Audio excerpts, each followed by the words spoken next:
Some Netflix viewers were so horrified by Monster, the Jeffrey Dahmer story, that they were unable to make it through the first chilling episode.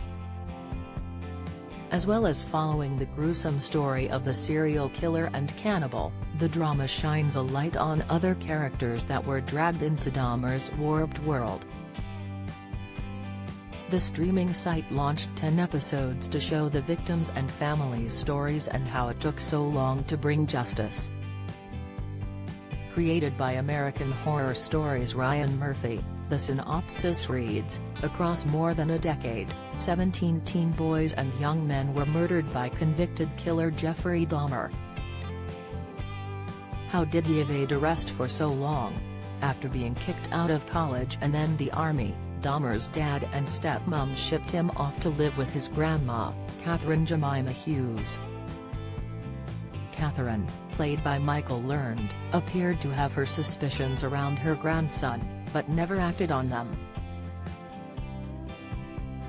Dahmer murdered 3 men at the time he was living under his grandma's roof in Wisconsin, and would experiment on their corpses with acid. He killed Stephen Tuomi in 1987 at the Ambassador Hotel in Milwaukee before taking his body back to his grandma's house.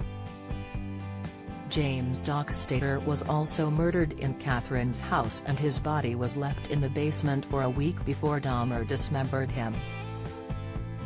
Richard Guerrero and Anthony Sears were also killed in the same spot, and their heads and genitals were kept as trophies by Dahmer. When she once complained about the smell, Dahmer, played by Evan Peters, dismisses it as a result of his taxidermy stuff. He also pinned the vile stench on a dead raccoon under the back porch, and said that it would be gone in a week. Catherine even walked in on Dahmer with one of his victims, who was drugged and unconscious in her living room. Her grandson told her that the man was drunk, which in the series Catherine seemed to believe him. Unbeknown to her, she had saved his life as Dahmer took him to the hospital once he had regained consciousness. Despite her suspicions, it's believed that Catherine had no idea of the horrors that were unfolding right under her nose. The series showed tender moments between the pair, including a scene where Catherine reassured Dahmer that he was a good boy.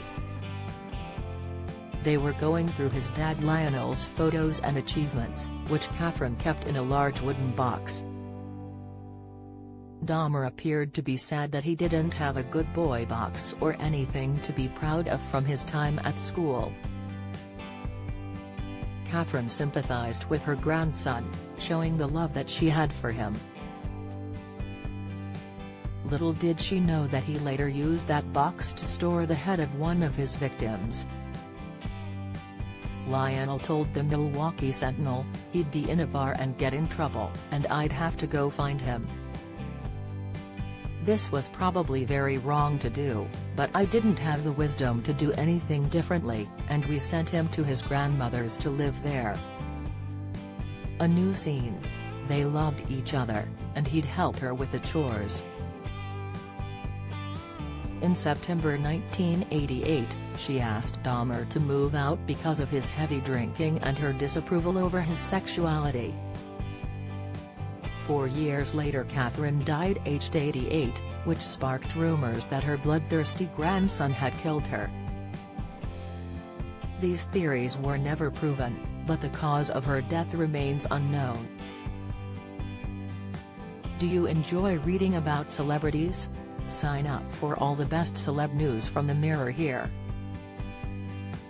Dahmer was arrested in 1991, a year before Catherine died. He was branded the Milwaukee Cannibal and took the lives of 17 men and boys between the 1970s and 1990s. He was given 15 life sentences, which was later extended to 16, and was eventually murdered in prison by inmate Christopher Carver in 1994. Do you have a story to sell?